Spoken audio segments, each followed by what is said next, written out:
누가복음 10장 25절 말씀부터 37절 말씀까지 보시겠습니다.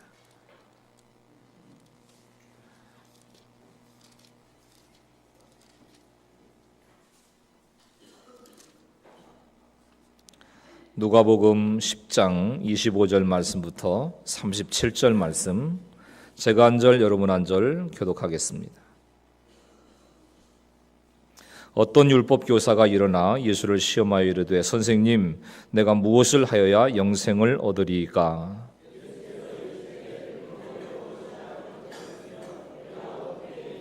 대답하여 이르되 내 마음을 다하며 목숨을 다하며 힘을 다하며 뜻을 다하여 주 너의 하나님을 사랑하고 또한 내 이웃을 내 자신같이 사랑하라 하였나이다.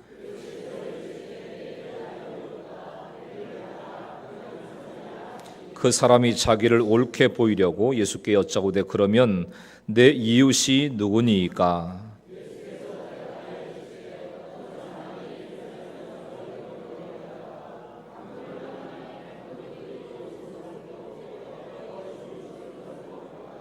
마침 한 제사장이 그 길로 내려가다가 그를 보고 피하여 지나가고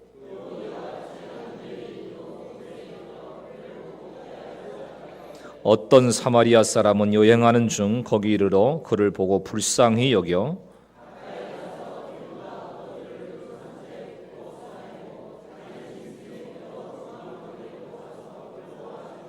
그 이튿날 그가 주막 주인에게 데나리온 2를 내어주며 이르되 이 사람을 돌보아 주라. 비용이 더 들면 내가 돌아올 때에 갚으리라 하였으니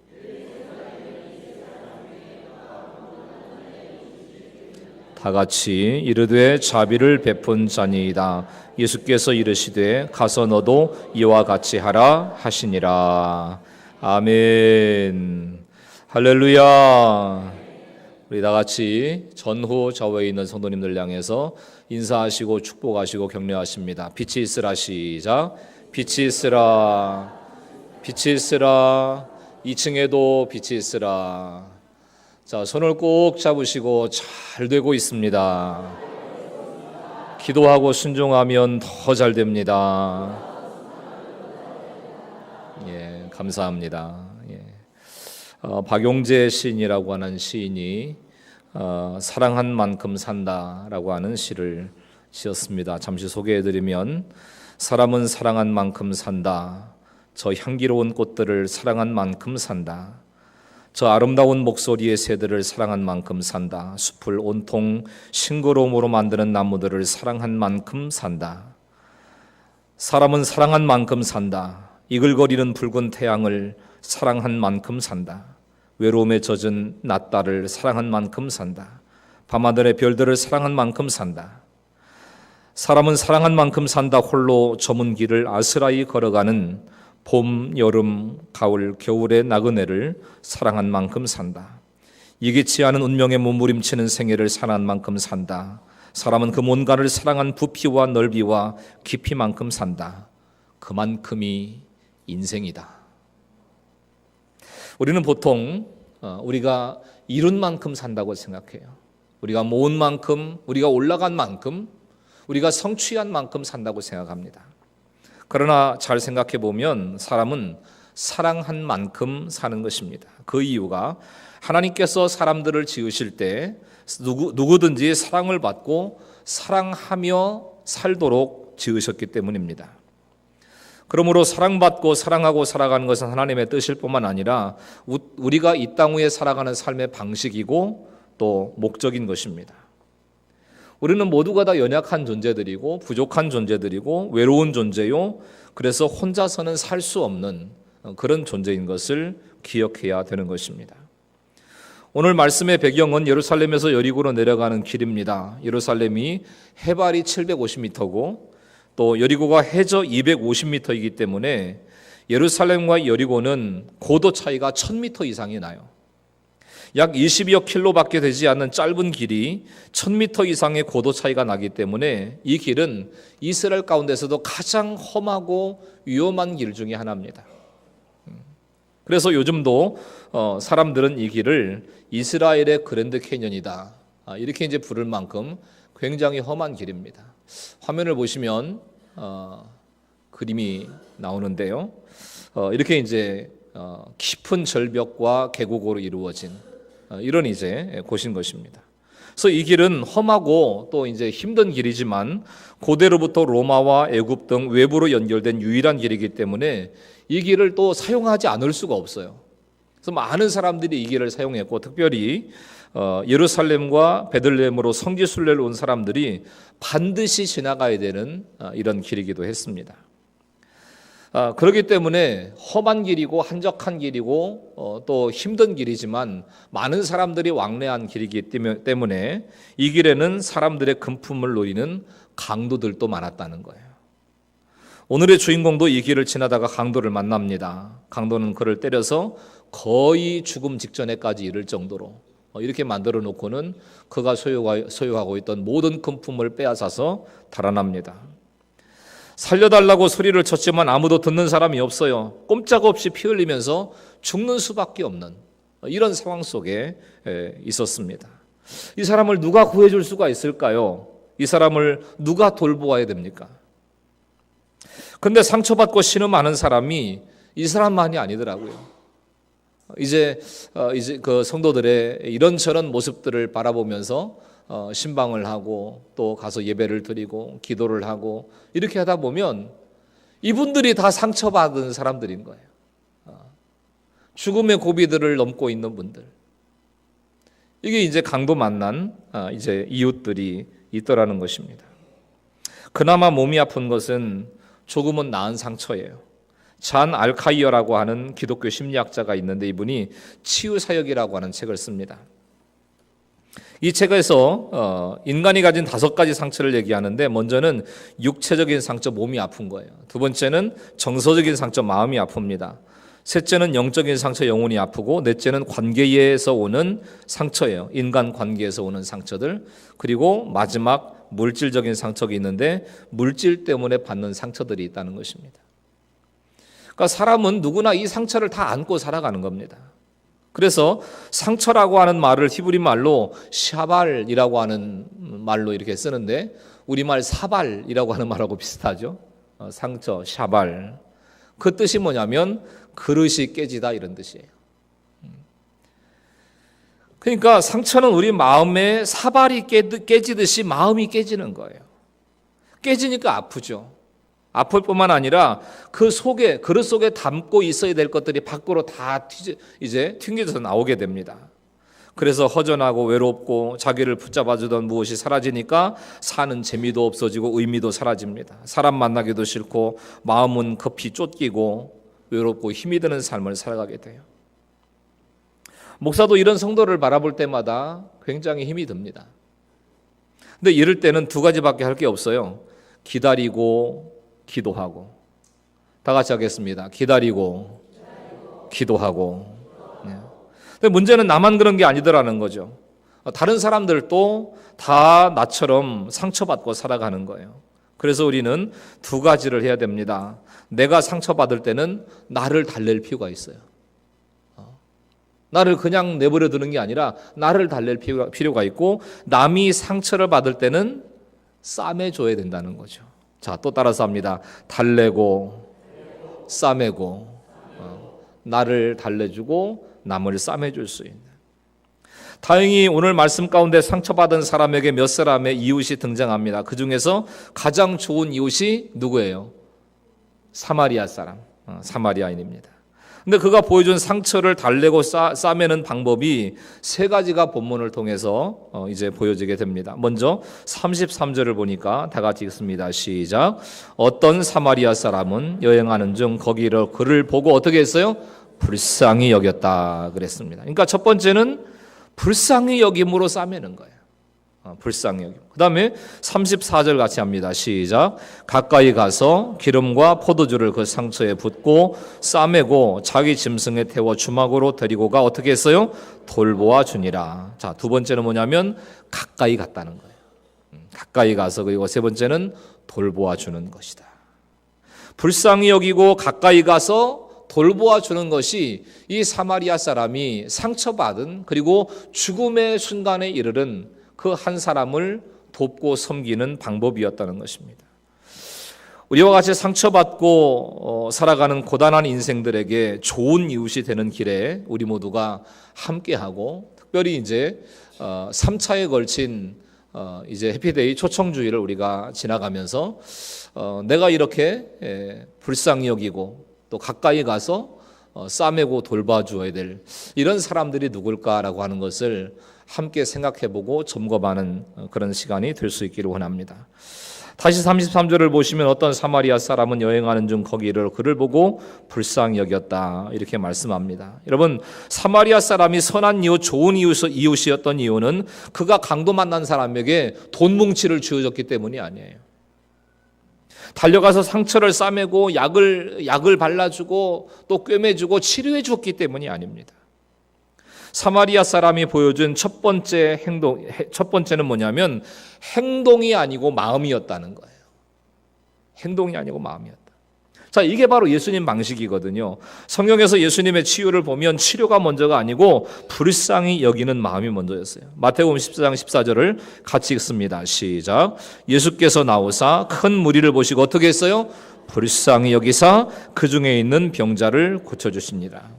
나병을 가지고 예수님께 나온 사람이 있었습니다. 그가 말합니다. 선생님이 원하시면 저를 깨끗하게 하실 수가 있습니다. 이때 예수님 말씀하시기를, 마가복음 1장 41절입니다. 같이 시작. 예수께서 어떻게 해요? 불쌍히 여기사 손을 내밀어 저에게 대시며 가라사대 내가 원하노니 깨끗함을 받으라. 자, 예수님이 나인성에 들어가실 때 아들을 잃고 슬피 오는 한 어머니가 있었습니다. 누가복음 7장 13절 말씀에 주께서 과부를 보시고 불쌍히 여기사 울지 말라 하시고 불쌍히 여기셨다는. 예수님 결국 과부의 아들을 살려주셨는데요. 그러나 살리기 전에 먼저 불쌍히 여기시는 이런 마음이 있었다는 거예요. 아들 하나 믿고 평생을 살아온 어머니, 그 어머니가 슬피 울면서 애통하는 모습을 바라보시고 예수님 마음이 아프셨던 거예요. 예수님께서 그 어머니를 불쌍히 여기시고 이제 그 아들을 살려주시는 이런 하나님의 은혜를 베풀어 주셨던 것입니다. 캘리포니아에 있는 빈야드라고 하는 교회가 있는데 특별히 많은 치유의 역사를 이룬 교회로 유명합니다. 이 교회의 치유 사역을 감당하던 목사님 중에 윈버라고 하는 목사님이 계셨습니다. 이분이 많은 병자들을 치료했는데 그래서 어느 날 하나님께서 보여주신 환상 때문에 그런 사역들을 시작하게 되셨는데, 한 번은 길을 가다가 환상을 보는데 하늘에서 구름이 일어나더니 큰 둑이 되는 거예요.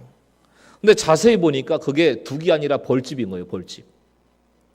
그 벌집에서 꿀이 막 뚝뚝뚝뚝 떨어지고 있는데 윈버 목사님 묻습니다. 주님, 이게 뭡니까? 그랬더니 주님 말씀하시기를, 이거는 내가 사람들에게 주는 긍휼의 꿀이다. 내가 너희를 치료하는 것은 내 안에 있는 긍휼 때문이다. 내 긍휼은 언제나 꿀처럼 넘쳐 흐른다. 내 긍휼을 받아라. 내 치료는 너희에게 부어지는 긍휼이다. 이런 이제 음성을 듣고 목사님이 그 뒤부터 이제 연약한 자들에게 그 하나님 부어주시는 긍휼의 마음을 가지고 안수할 때마다 그야말로 현대의학이 치료할 수 없었던 이런 수많은 질병들이 치유받는 놀라운 역사들을 이제 이루게 됐습니다. 그렇습니다. 최고의 치료는 사랑의 치료고 긍휼의 치료인 거예요. 하나님은 우리의 간청 때문에 우리를 치료하시는 것이 아니라 그분의 긍휼 때문에 우리를 치료하시는 것입니다. 하나님의 긍휼이 저와 여러분의 삶 가운데, 또 여러분의 가정 가운데, 또 우리가 기도하고 만나는 모든 영혼들 가운데 흘러 넘칠 수 있기를 예수님의 이름으로 간절히 축원합니다. 사실 우리가 알고 보면 이 세상에 그 어떤 사람도 불쌍하지 않은 사람이 없더라고요. 돈 많은 사람은 돈이 많아서 불쌍하고, 없는 사람은 또 없어서 불쌍하고, 건강한 사람은 건강한 대로 또 불쌍한 부분들이 있는 거고, 또 병약한 사람은 또 약한 대로 또 긍휼히 여겨야 되고 불쌍한 이런 부분들이 있더라고요. 그러니까 불쌍하지 않은 사람이 이 땅에 한 사람도 없는 거예요. 그래서 마태복음 5장 7절 말씀에 긍휼히 여기는 자는 복이 있나니 그들이 긍휼히 여김을 받을 것이며, 그러니까 불쌍히 여겨야 불쌍히 여김을 받는다는 거예요. 또 야고보서 2장 13절에는 긍휼을 행하지 아니하는 자에게는 긍휼 없는 심판이 있으리라. 긍휼은 심판을 이기고 자랑하느니라 그랬습니다. 그러니까 불쌍히 여기지 않으면 불쌍히 여김 받지 않는 보상을 받는다는 거예요. 그러니까 불쌍히 여기는 것, 좋은 이웃으로 살아갈 수 있는 첫 번째 조건이다. 그러니까 누군가를 바라보고 불쌍히 여기는 마음이 있어야 된다.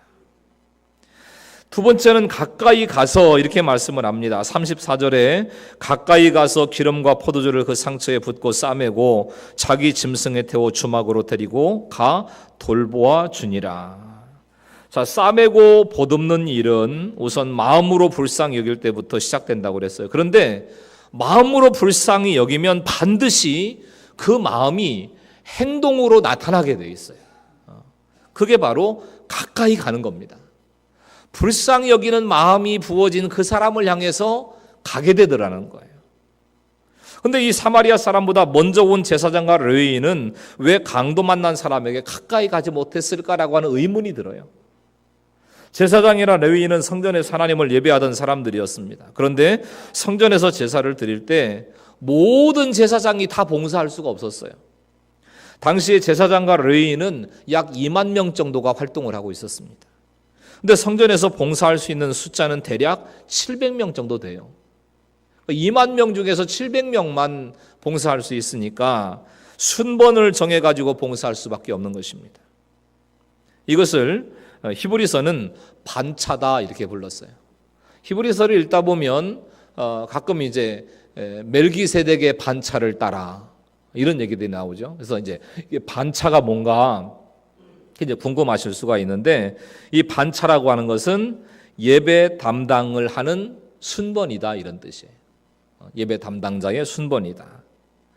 그러니까 당시에 제사장들은 주로 예루살렘에 살았지만 숫자가 너무나 많았기 때문에 예루살렘 교회 지역인 여리고에 살든지 아니면 유다 산악 지역에 이렇게 살기도 했는데 자기 차례가 돼서 성전에서 이제 제사의 일을 수종 들고 또 사명을 감당한 다음에는 자기 집으로 퇴근해서 이 다음 제사를 이제 자기 순번에 이르는 제사를 기다려야 됐다는 겁니다.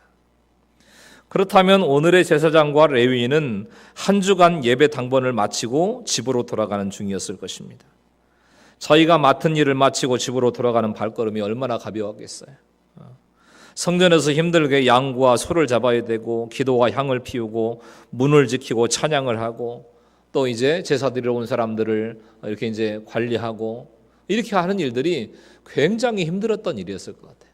이 말씀을 바라보면서 참 감사하다 싶은 거는 뭐냐면 제가 구약 시대의 제사장이 아닌 게 감사했어요. 저는 소 잡을 줄도 모르고 양 잡을 줄도 몰라요. 막 양 잡고 소 잡고 피가 튀기고 막 내장을 끌어내가지고 씻어가지고 또 그걸 태워서 또 하나님 앞에 제사를 드려야 되고 막 소는 꾀꾀거리고 뭐 양도 음매거리고 뭐 이런 모습으로 제사장의 역할을 감당하지 않고 이렇게 교양 있게 예배를 인도하게 된 게 이게 너무너무 감사한 마음이 들어요. 근데 그 힘든 일을 마치고 휘파람을 불면서 집으로 돌아가는데 무슨 사고가 난 게 보이는 거예요.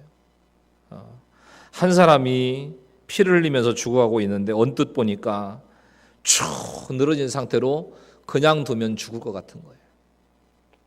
인간적인 눈으로 바라볼 때는 안 됐는데 문제가 되는 게 율법입니다. 율법에 죽은 사람을 만지면 부정한 사람이 돼서 특별히 제사장이 부정하면 성전으로 다시 돌아가서 일주일 동안 정결의 과정을 거쳐야 돼요. 그래서 정결에 대한 판정을 받아야 됩니다. 이 기간 동안에는 제물의 11조를 먹을 수도 없고 11조를 거둘 수도 없는 거예요. 만일 피해자가 애굽 사람 같은 이방인이면 문제는 더 커지고요. 가장 큰 문제는 뭐냐면 만일 제사장이 불쌍히 여기고 그 사람을 찾아가서 그 사람을 만졌는데 그 순간 이 사람이 죽었다. 그러면 제사장이 거기서 자기 옷을 막 찢고 회개를 해야 돼요. 막 뒷글을 뒤집어 쓰고 내가 부정하다 이렇게 하면서 회개를 해야 되는 겁니다. 근데 지금 막 힘든 예배 마치고 온 몸이 파김치가 돼가지고 집으로 돌아가고 있는데 그렇게까지 할 필요가 있을까? 설령 그가 죽지 않고 피만 흘리고 있어도 그 피를 손에 묻히는 순간 제사장은 부정하게 되는 거예요. 그러니까 이러지도 못하고 저러지도 못하는 이런 이제 곤란한 상황 속에 처하게 된 거죠. 둘 중에 하나를 택해야 됐습니다. 하나는 좋은 이웃이 되려면 그럼에도 불구하고 피 흘리고 죽어가는 이 사람을 살려야 되는 거고, 만일 그가 좋은 종교인이 되려면 가까이 가지 않고 그냥 길을 지나쳐서 가면 되는 거예요. 그러면 뭐 부정할 일도 없고 정결 예식을 또 일주일 동안 피곤한 몸을 이끌고 가서 또 이렇게 행할 이유도 없는 거예요.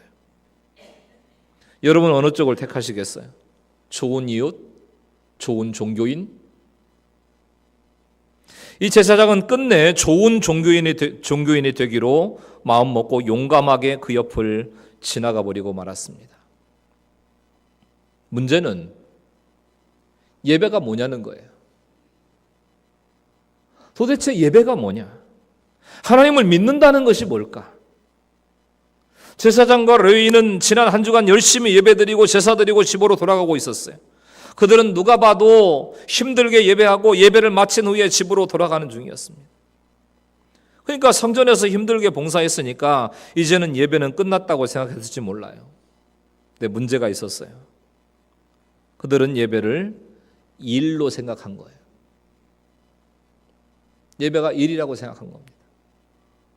그들은 예배를 위해서 봉사했으니까 자신들은 예배를 드렸다고 생각했는지 몰라요. 그러나 봉사는 봉사고 예배는 예배입니다. 우리가 조심할 거는 교회에서 봉사해야 돼요. 식당 봉사도 해야 되고 안내 봉사도 해야 되고 찬양대 봉사도 해야 되고 또 교사로 봉사를 해야 되고 또 차량 운행으로 또 주차로 여러 분야에서 여러분 봉사를 하셔야 되는데, 그렇게 봉사를 했다고 예배에 빠지면 예배를 드렸다고 볼 수가 없는 거예요.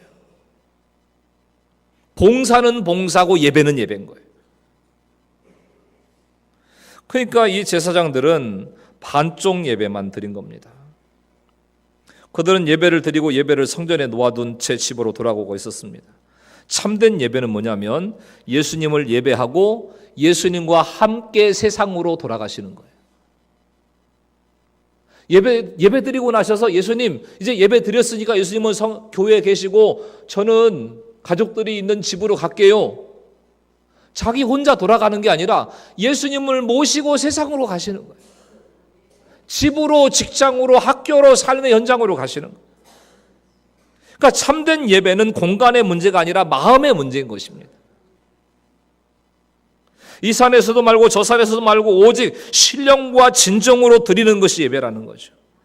그래서 우리는 어디에 있든지 예배자예요. 성전에서 드리는 예배는 예배 순서에 따라서 드리는 예배입니다. 그런데 세상에서 드리는 예배는 삶으로 드리는 예배죠. 삶의 예배. 성전에서 예배는 목회자가 중심입니다. 목회자가 이제 뭐 찬양을 하고 기도 순서를 안내하고 말씀을 읽고 또 찬양대 찬양을 하고 또 설교를 하고 헌금을 하고 이런 순서에 따라서 목회자가 중심이 돼서 흘러가는 예배예요.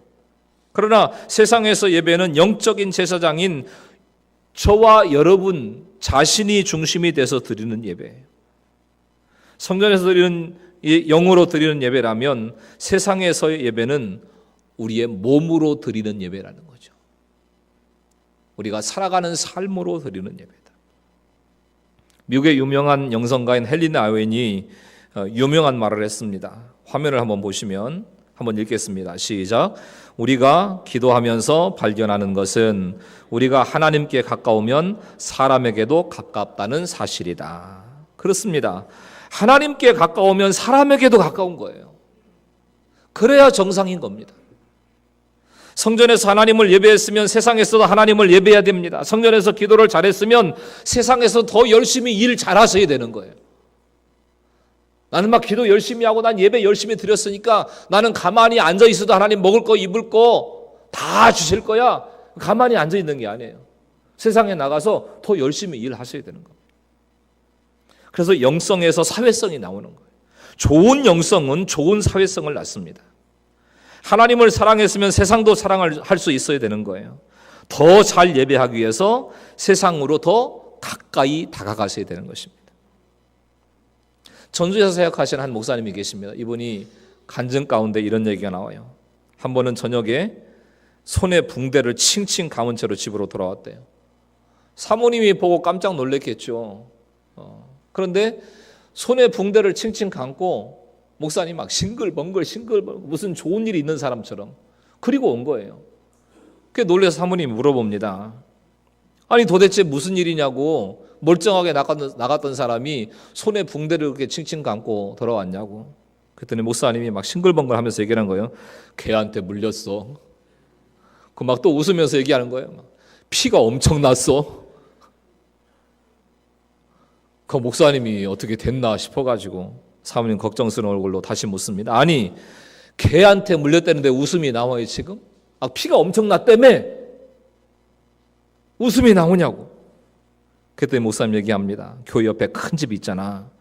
그동안 그렇게 전도를 하는데도 바늘 한번 들어가지 않던, 전혀 반응이 없던 이런 사람인데 오늘 그 집을 지나가는데 갑자기 큰 개가 뛰어나오니 내 손을 물고 늘어지는 거야. 얼마나 싸나운지 한 번 물렸는데 놓을 줄 모르고 막 더 꽉 물고 이제 난리를 치는데, 이제 소란스러우니까 주인이 깜짝 놀라서 나와가지고 막 이러지 말라고 막 얘기를 하니까 그때서야 개가 목사님의 물고 있던 손을 놓더라는 거예요. 놀란 주인이 자기 차로 목사님을 병원으로 모셔가는데 주인이 미안해가지고 이렇게 얘기하더라는 거예요. 목사님 그동안 교회 안 나가서 미안해요. 이번 주부터 꼭 나갈게요. 저뿐 아니고 모든 식구들 다 데리고 교회 나갈게요. 아니 개한테 한 손 물리고 온 가족이 다 구원받았으니까 잘 된 거 아니야? 내일부터 또 어디 개 키우는 집 없나 한번 살펴봐야 되겠어. 그러고 얘기하더라는 거예요. 우리가 세상에 가는 관점은 우리가 만나는 사람들이 다 전도의 대상이라는 거예요. 심지어 개에게 물린 것도 전도의 과정이라는 겁니다. 우리가 겪는 일 중에서 전도의 접촉점이 아닌 게 없다는 거예요. 우리는 전도를 성경을 펴고 뭔가를 얘기하는 것으로 생각하지만 사실 전도는 우리가 접촉하는 모든 인간관계다. 그래서 미국의 레리 스탁스틸이라고 하는 목사님이 전도를 이렇게 정의했어요. 화면 보시고 한번 읽겠습니다. 시작. 전도는 한 번의 관계로 끝나는 거래적 관계가 아니라 하나님 안에서 평생 계속되는 사랑의 관계이다. 그렇습니다. 어쩌다 우리가 한번 거리에서 예수 천당 불신지옥 이걸 외칠 수 있어요. 막 성령이 충만해가지고. 또 몇 번 전도지 들고 나가서 예수 믿으세요. 교회 나와보세요. 우리 목사님 좋아요. 우리 교회 좋아요. 전도지 가지고 나가서 전도할 수 있어요. 그러나 안 믿는 동창, 안 믿는 이런 이제 동양 사람들, 이런 사람들과 5년, 10년 가지고 살아가는 꾸준한 우정이 전도로 이루어지는 거예요. 꾸준한 관계. 같은 동 앞뒤에 사는 주민과 서로 인사하고 잘 지내는 것이 전도의 계기인 것입니다. 그래서 전도는 군사작전이 아니고 하나님 안에서 나누는 지속적인 사랑의 관계인 것입니다. 그래서 자주 접촉하셔야 돼요. 더 자주 만나고 더 자주 찾아가셔야 됩니다. 이게 가까이 가는 거예요. 가까이 가서. 어떤 전도학자가 이런 얘기를 했습니다. 한 영혼이 하나님께로 돌아오려면 5번 이상의 의미 있는 만남이 있어야 된다. 그래서 전화해서 안부를 묻고 차 한잔하자 해서 차도 한잔 마시고 또 한 주간 있다가 식사 한번 같이 하자 식사 같이 한번 하고, 그게 만나시면서 좋은 관계를 만드시라는 거예요.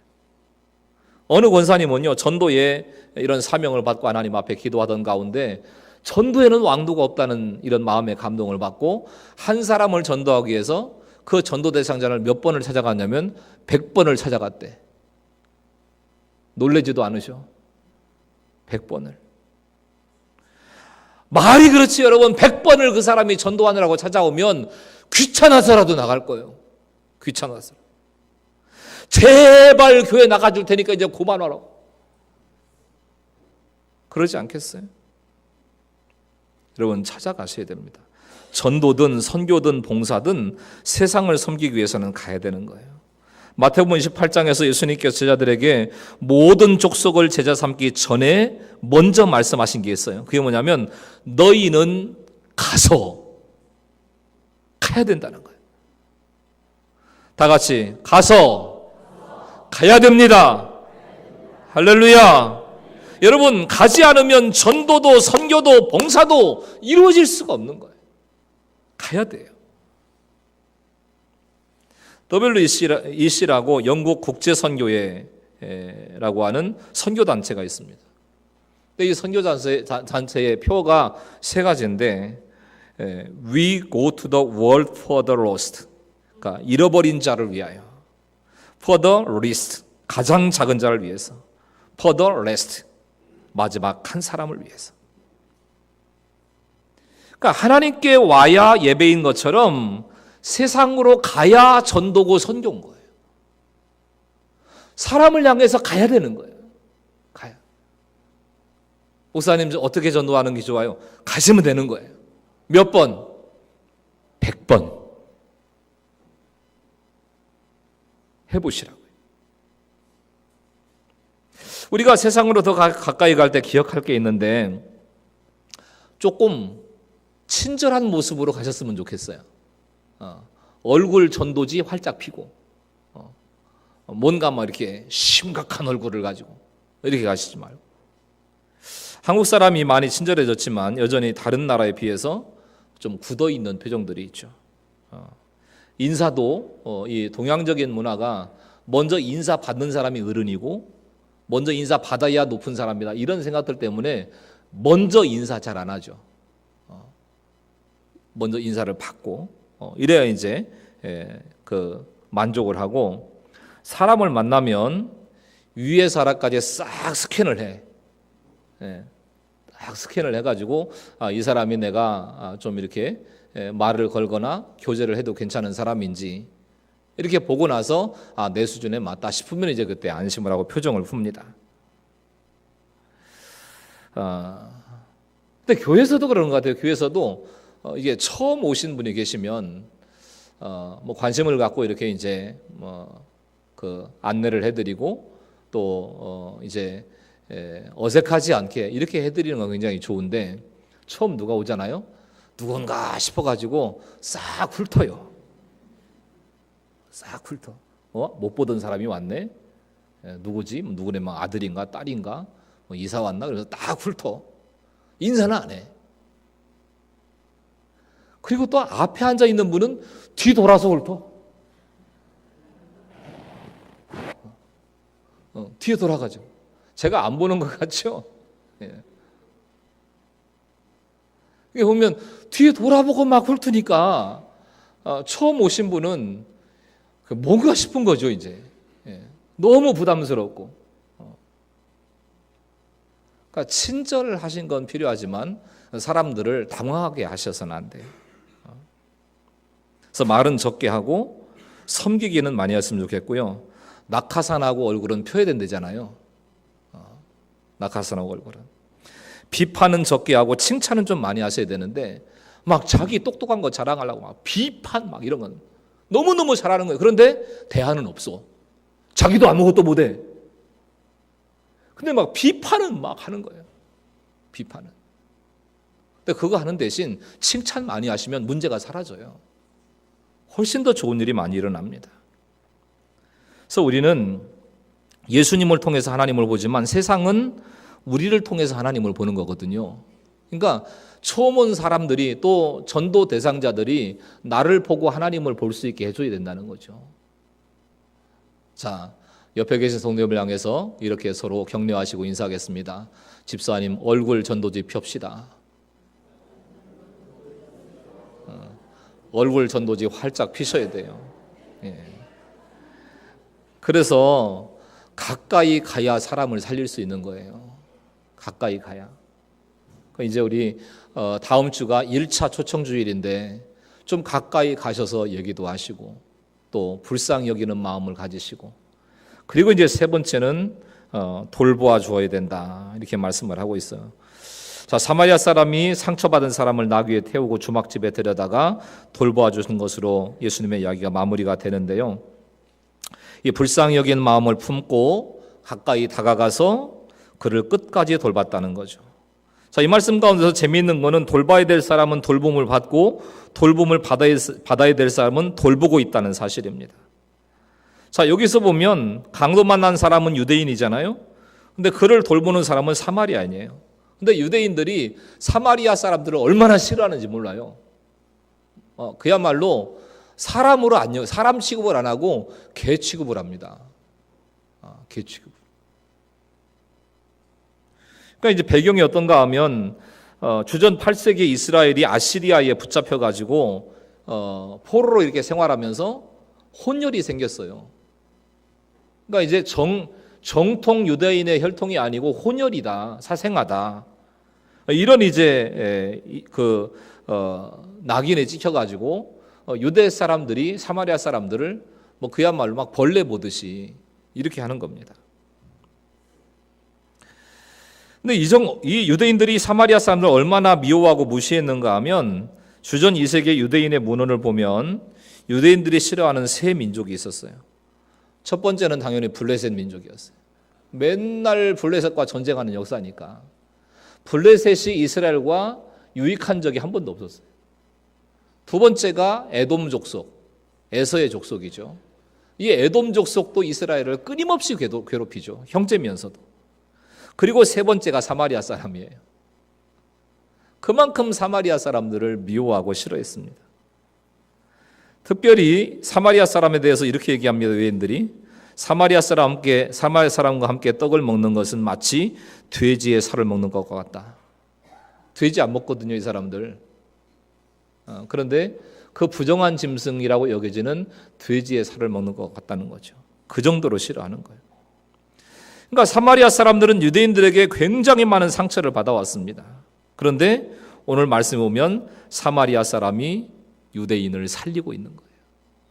살리고 있다. 그게는 뭐냐면 누가 누구를 섬겨야 되는가, 이걸 말씀하고 있죠.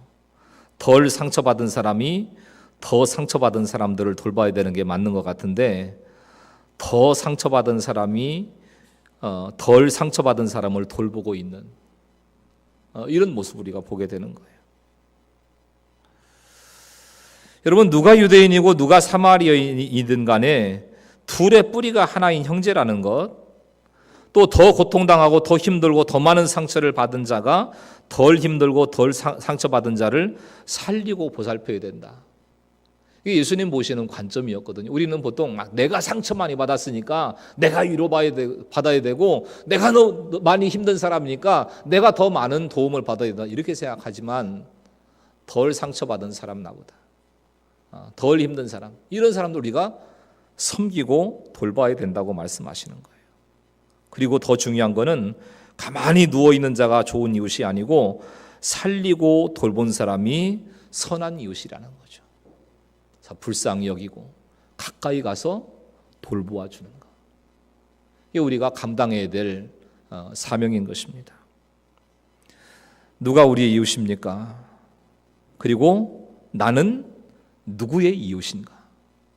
그래서 한번 생각해 보시고 한 주간 살아가시면서 내가 불쌍히 여겨야 될 사람이 누구고, 내가 그 불쌍한 사람에 가까이 가야 될 그 한 사람이 누구고, 내가 돌보고 또 예수님의 이름으로 살리고 구원하고 세워야 될 그 사람이 누군가라고 하는 사실을 생각하시고, 죄 없이 고난당하시고 십자가에 죽으신 예수님이 최고의 선한 이웃인데 나도 예수님처럼 사람을 살리고 가족을 살리고 나가서 민족과 세상을 살리는 선한 이웃, 좋은 이웃이 될 수 있도록 하나님 나를 도우시기를 원합니다.